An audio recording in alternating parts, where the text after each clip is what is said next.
What's going on, FE Nation? Happy Wednesday, I think, John. I have my days all mixed up. It is Wednesday. Oh, it's a Wednesday. It's a hump day. This is it. Hump Day. Yep, Mike.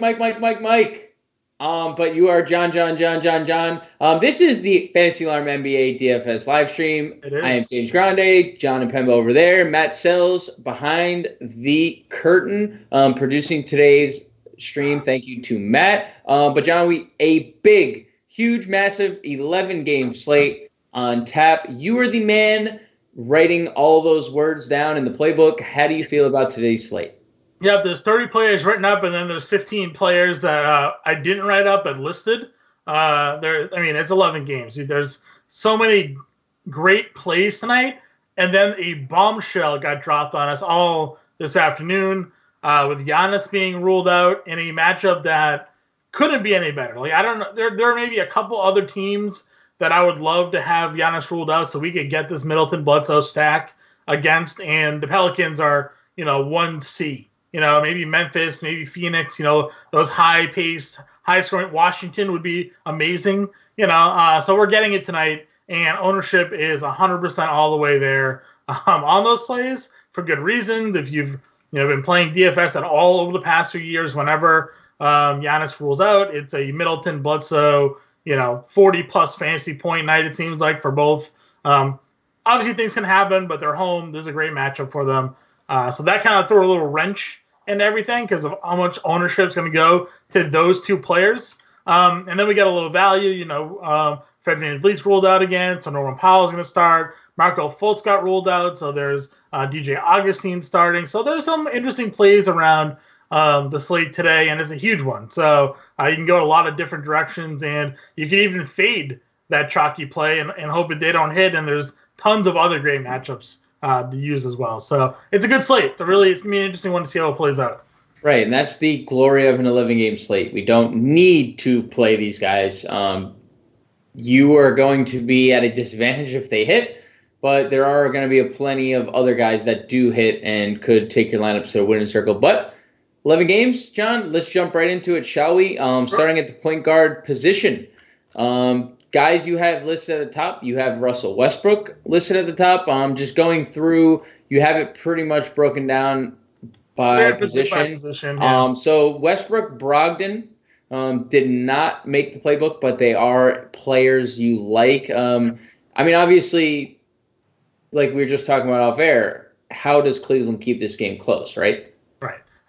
Westbrook has to be mentioned because of his recent play, and if somehow they're at home and maybe Houston plays down to them a little bit, Westbrook can go for 50 or 60 fantasy points like it had been. I'm not expecting this game to be close. Vegas isn't expecting this game to be close. 11.5 point spread right now for Cleveland, getting those points at home. But if they're able at all to keep it together, and of course we know sometimes they don't need a whole bunch of minutes to get all that production. If Westbrook is going good, he may only need 25 minutes to get a triple-double. I think we've seen that from him before. That's the upside that he brings to the table, so I definitely wanted to mention him. I had Malcolm Brogdon in there, and, it's an 11-game slate, and they're playing at a 209 game total, which is the lowest of the night. So people may be off of that matchup a little bit between Boston and Indiana, but we're talking about two very good teams with a lot of players that have high DFS scoring potential in a game that's supposed to be competitive. Brogdon, has double-double upside. No Marcus Smart. Kemba Walker is not a good defender. He's very small. Brogdon is a bigger guard. So, I think Brogdon, again, didn't make the write-up portion, but another, I think, contrarian pivot play that's probably going to have zero ownership tonight. Why don't you just rattle off some of the other names you have at the point guard position? Because there's some interesting ones. We all know Eric Bledsoe is going to be the chalk. But we have a lot of really good, like high-priced guys or mid-tier guys. Someone you don't even have in the playbook, and Kyle Lowry as well, now with no Fred VanVleet, is super cheap on DraftKings. Yeah, he's a good spot too. I worry a little bit maybe about Pat Bev defense, right? Coming his way, and sometimes that can be a little bit overblown. We are afraid of Luka Doncic a couple weeks ago because Marcus Smart triple-doubled with like 40. So sometimes those one-on-one defensive matchups are a little overblown, and Lowry's proven to be a very good player obviously throughout the years, but since he's come back from his hand injury, he's been playing at a high level. So yeah, he's fine, but I do really like this Memphis Phoenix matchup.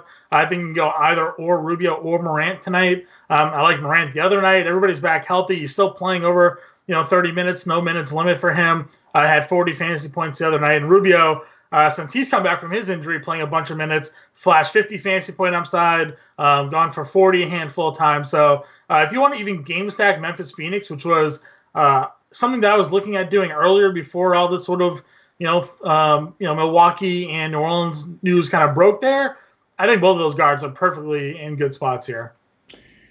A couple other point guards you have listed: Spencer Dinwiddie. It doesn't look like he's going to garner much ownership, at least on DraftKings, and a great spot against Charlotte, who's a dreadful defense. And DJ Augustine, who has already been announced as starter in place of Markelle Fultz. And you do even have Michael Carter-Williams inside of the Augustine write-up. Probably both tournament-only plays, right? I think Augustine could be cash tonight as well. Again, he's a cheaper play on a big slate where maybe people are looking to spend up in other positions. The upside has been there for him just coming off the bench. As it is, if you just look at his recent play, 23, 26 minutes, 24, 29, 26. He had 34 fantasy points against Washington where he didn't miss a shot off the bench for them. So even though Fultz is playing really well, Augustine off the bench has been very productive for them. Now you move him into the starting lineup, and yes, I do think Michael Carter-Williams at a very cheap price tag at just $4,000. He's going to see a little minutes increase, and he's a guy that's always sort of filled out the stat sheet as well. It can give you some steals. So if you really want to go contrarian, Carter-Williams at 4K, Augustine at 4,800. I think both of those guys, for value, are certainly worth considering. MCW min salary over on FanDuel 3.5K. Let's move over to shooting guard, where again we could just everything we said about Westbrook we can basically insert into the James Harden blurb, except you're paying $3,000 more for Harden. So I mean, but we did see Harden go for 80 in 25 minutes against Atlanta. So he has that legit upside, not like theorized where it's like, yeah, if things go right, Westbrook can get it. Well, Harden still has all the usage, even with Westbrook playing. So if they're gonna blow him out by 30 tonight, it's probably because Harden had 40 actual. So I'm still not playing him really, unless I'm doing 20 lineups and he makes one, but. It's hard again to ignore the best player, in the NBA basically on these type of slates. At least scoring the basketball, the best scorer in the NBA, because the best player in the NBA is not playing this evening. Giannis is ruled out.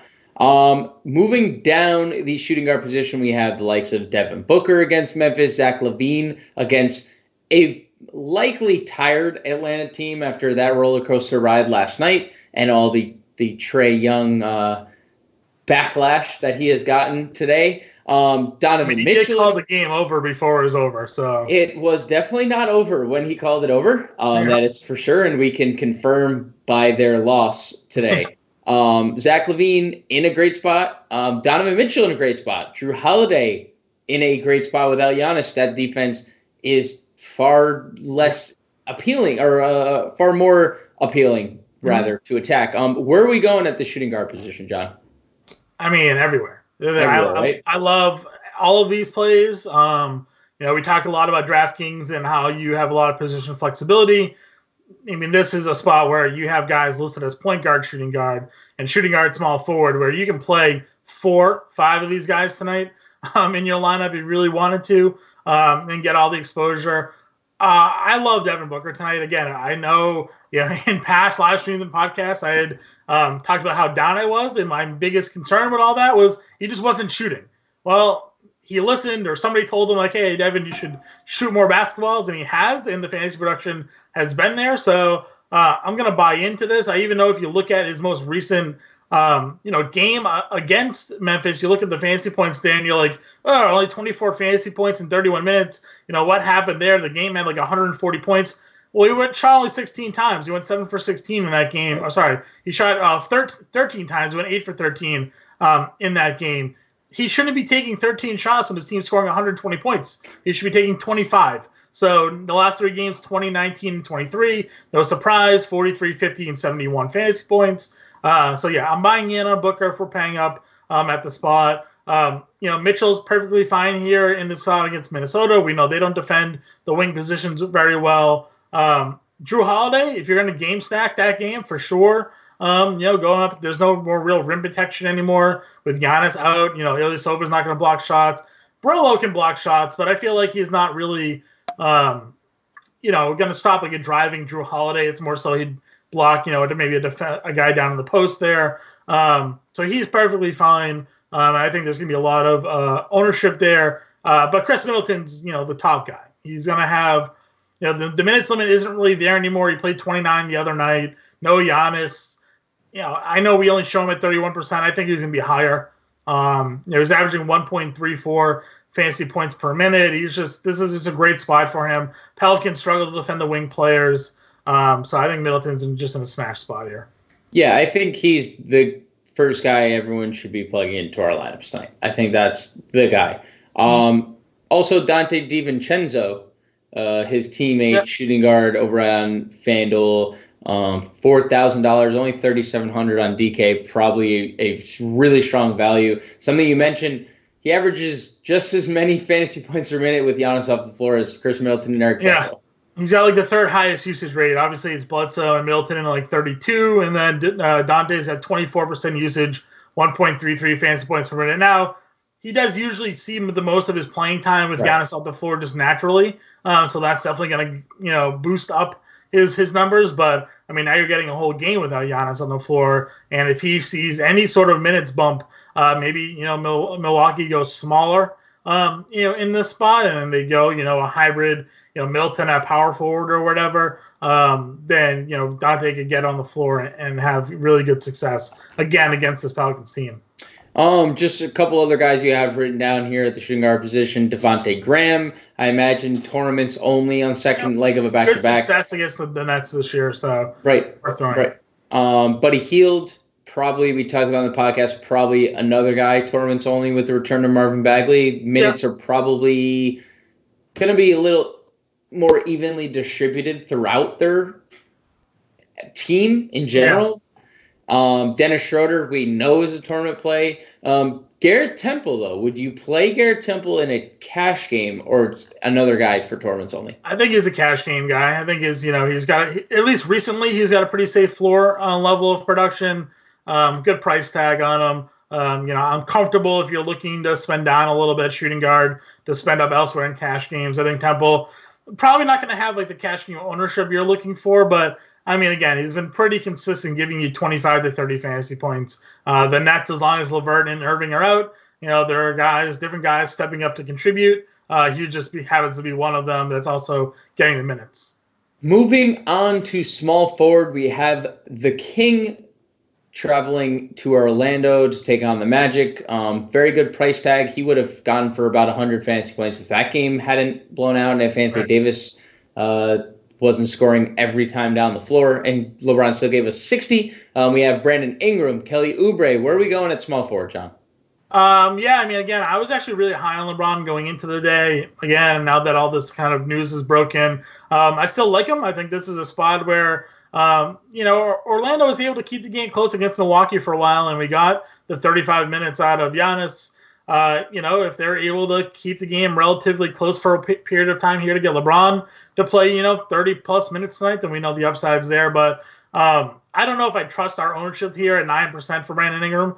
The fact that Giannis isn't going to be the one defending him anymore, it's going to be Ilyasova or Brook Lopez. Neither are great defensive plays. Then I don't know how you don't go here. I mean, the guy is shown 50, 60 fantasy point upside, pretty consistently giving you 40, especially on DraftKings at $7,800. To me, he feels just like, a must play in your lineups, especially if you're playing Middleton and Bledsoe. We always talk about, wanting somebody to go back if they think it's going to be a competitive game. Well, Ingram's going to be that guy. So big fan of Ingram. Again, Oubre was part of my Memphis Phoenix. They're sort of my pivot stack off that game tonight. I definitely like those two plays. If you're going to go ahead and go with Oubre, more obviously GPP than cash, I think Ingram can be an all format play. And then below him, especially more of a DraftKings for me, but I think he's okay on FanDuel, is Gordon Hayward. Came back, played 29 minutes. How do you, or 26 minutes rather, how do you kind of go against, the fact that this is a more competitive game? It was a blowout. He played 26 minutes against Cleveland. There's no Marcus Smart again tonight. Now they're going up against, a divisional play in the Pacers. So I think Hayward is in a really good spot at his, mid 5K price tag. I'm on DraftKings. Again, I'm not opposed to playing him on FanDuel, just a better value on DraftKings. No love for Kawhi. Okay, you have him listed at power forward. I just want to make sure. The positions are just driving me insane. Getting Paul to that George point. didn't list, but you could use Paul George if you wanted to. He's listed above. He's not written up. So Gallinari, George, Taurean Prince at small forward. I think all those guys are fine tonight as well. Joe Ingles garnering a lot of ownership over on FanDuel on a site that we need 2 small forwards. How is he only 5K? Right. 8 or more assists and 3 of his last 4. It's pretty hard to ignore. Hashtag point Ingles we have seen. Or hashtag point Jingles. He's giving you almost 7x upside in those 3 games where he had those assists. So right. Minnesota, again, a spot where we have liked to attack the point guard, wing position. So Ingles at 5K. I'm surprised the ownership discrepancy. Again, maybe it's just because of everybody's playing the other guys. But 5,300 on DraftKings is still a really good number too.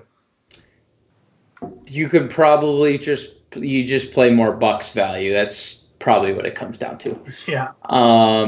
Well, moving on to power forward, we have a lot of Bucks value. If we want to we could just jump there. Ersan is currently projected to be the highest owned player on FanDuel. He's going to start. I already said so. He's going to start. And I've mentioned DJ Wilson to you. I know we don't have him written down, but I think for tournaments he's okay. How many times last year did we talk about DJ Wilson?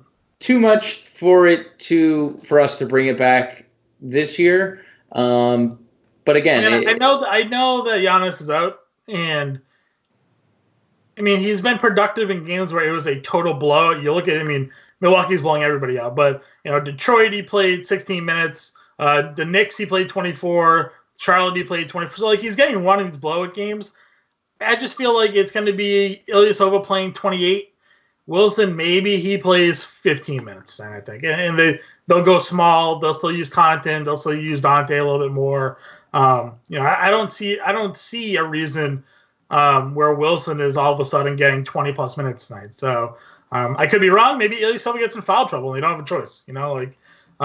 That's a deep pivot play, just getting exposure to that game, in my opinion. He's not somebody I'm really considering. Well, the public need to hear it from the guy who's doing the playbook too. So I think that's perfectly fine. Anthony Davis is on the slate, and we're not going to ignore him because he's coming off the monster game. But right. Kawhi is going back to Toronto, and we kind of debated last night, quick little debate, if we thought Kawhi was going to get booed, if he was going to get cheered. I think he's going to get cheered. You think he's going to get booed. He won them championship, but he left. And he used them, which is the other part. He did use them. But do we like the price tag? $8,700 is a really nice price tag for Kawhi here in this matchup. Yeah, I have him on DraftKings in my lineups tonight. FanDuel, it's a little bit tougher to fit him in. Again, right. You can get there, but you have to be willing to either play like $5, like you said, to get all that value in there. If you still want to pay up for some of the other great matchups that we have on the slate. So I have him in a pivot lineup on FanDuel, but largely he's just regularly in my DraftKings lineups. It's just a really good price tag. Said coming off rest as well, which is nice going into this game. So it feels like this one's kind of been circled on his charts for a little while. That's why you rested beforehand. So you're going to get full blown Kawhi tonight in a game where 2.5 point spread. They're considering Toronto to be competitive in this one. We'll take a competitive game with Kawhi Leonard in it. So there's 60 fantasy point upside here. I don't think he goes for less than 45. Yeah, and at 8-7, if you get 60, you're in the driver's seat. The rest of the position you have written down, we have the likes of Domantas Sabonis, Jason Tatum, Jared Allen, who's a power forward on FanDuel for whatever reason, and Dario Saric. Any of those guys pique your interest in cash? Or are they primarily tournament plays? Yeah, well, I mean, Sabonis is cash game for me. I know you and I kind of go back and forth a little bit on him because his price tag is up there. Like, I'm not going to sit here and argue with you. You know, at $9K on FanDuel, he's giving you almost no upside for 5X because that's what he's going to get you. He's going to get you 43 fantasy points, right? And you're going to just fall shy of the 5X, but you can pretty much lock him in there, I think.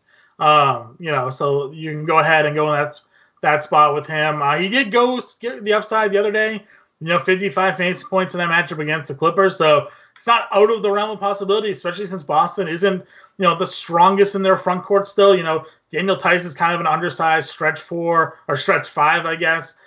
Tatum, can get rebounds, but he's, thin, lanky guy. So I think Sabonis has a really good shot at getting, the 15 rebounds or so tonight. And if he gets the scoring, it's there. I like Tatum on the flip side of that. Even with everybody back healthy, he's still one of their top overall scorers. I think Hayward being back helps him too because, one, he's a really good passer, and also he scores. So it can take some of the defensive pressure away from them where, teams are okay with letting Marcus Smart take open shots. Hayward will just torch them if they're going to allow that to happen. So I think Tatum and Sabonis are fine. Allen, I like him more playing at center on DraftKings if I had to pick. He has, crushed this Hornets team. We love playing centers against Hornets anyways, so he's getting a lot of usage. He's getting a lot of minutes.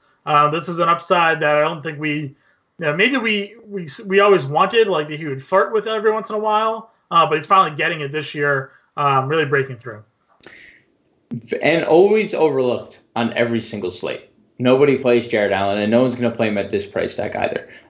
Finishing up at center, John, before we say anything about another buck, because we do have Brook Lopez in the playbook, and I've seen it all over. I asked it on Twitter. I guess the question of the night is how many bucks in one lineup is too many bucks? Or what's the max amount of bucks you would play in a cash game? For those listening and those debating how many you would play in a cash game versus a tournament. Because I have my personal opinion, but I definitely want to hear yours as well. I don't really like to have more than 3 guys in a single lineup. I think you could go 4, but you're really limited. Like, you need, one of those Wizards type games where they go for 280 total points or something like that, and it's possible with these teams. They can be competitive. They go back and forth, not playing defense. It just seems rare that you'll have 4 guys have huge games where, 2 guys go for 8x, and then you'll get 2 guys, exceed, value there. So it's possible, but I just don't think there's enough shots that go around for everybody to kind of kill their value here. So I would prefer to go 3 and hope that that's kind of how the rotation fills out. But if you wanted to go, Thomas or Ilyasova, Brook Lopez, Middleton, and Bledsoe, you can. They're going to play the minutes, and, there's a good game for it. So I think the one big difference about playing, like comparing it to Washington or that situation, is the fact that we have so much value here. Potential. Because we have DiVincenzo under 4K. We have George Hill under 4K. We have Ersan under 4K. So if you were to play Middleton and Bledsoe and then play Ersan and DiVincenzo, you're not looking at guys that you need to get huge games, because we're looking at Ersan needing 20 fantasy points for 6x. We're looking at DiVincenzo 20 fantasy points for 6x. So I think it's slightly different, and that's why I would say I agree with you in terms of cash games. I wouldn't go more than 3. I think that's the absolute limit pretty much in every scenario. But 4 for a tournament tonight, I don't think is crazy because the amount of value that the Bucks are, just what we have available to us in Milwaukee with Giannis being out. I think that's just the one difference between, like, if we're comparing situations between like a 280 Washington game versus tonight's Bucks. But that's fair. I agree with you. And 4 is a lot for me. So 4 is a lot. It's definitely And it's not to say you're not right because you need them to do well. If the Bucs score 80 points tonight, you're not making a single dollar. And most two players get points on one basket. So like that's true. It's not hockey. You can't get secondary assists, unfortunately. If only. But John, let's finish it up at center. Closing in on 6:30. Karl-Anthony Towns going up against Rudy Gobert. You seem to like that matchup. Mitchell Robinson, Steven Adams. A lot of good plays in the mid-tier today at center, huh? Yeah, for sure. I like Adams a lot against the Kings. I really think this is a very good play. He's my FanDuel center tonight because I don't really want to pay up for Towns. I know he has the upside, and he split the 2 games against Utah. He had one really good game, one bad game against them. But Towns just right there in the middle. He just worked. Adams rather right there in the middle. Recent production's been very strong. You can go up against the Kings in their front court, even with Bagley back. How many minutes is he going to play tonight? Adams, for me, it's just a very strong, safe play. Robinson, I like just because he's been more consistent lately. All he needs is to add a couple more blocks to his points and rebounds, and he's getting you there. And no one's going to play him tonight. So, if you want that late night hammer exposure tonight, Robinson could play 25 minutes, give you 14, 7, and 3 blocks, and get you there if you trust it. You talked about Brolo, and then on the opposite side of Brolo, Jackson Hayes, I believe, is going to start. Could be Okafor. Even if Okafor starts, usually he doesn't last very long, and Hayes ends up playing most of the minutes anyways. And on DraftKings, again, very cheap. Both of those guys, Brook Lopez 49 and Hayes 41. Good values there. All right, John, 6:30. Any final thoughts before we get out of here? Not really. Again, we kind of, I think this is the day you don't fade the chalk. Right. In the chalk, because the chalk isn't, a $13,000 player. It's 2 guys and, the low 7, mid 6s. So, put them in your lineup and then build around them. You can. There's enough salary and other guys on the slate that you can build a very competitive lineup using that value tonight. So play the chalk. Don't fade it. If they don't do anything, well, you and probably 60% of the field go down with you. So just put Middleton, put Bledsoe in your lineup, Ilyas over, and just start there.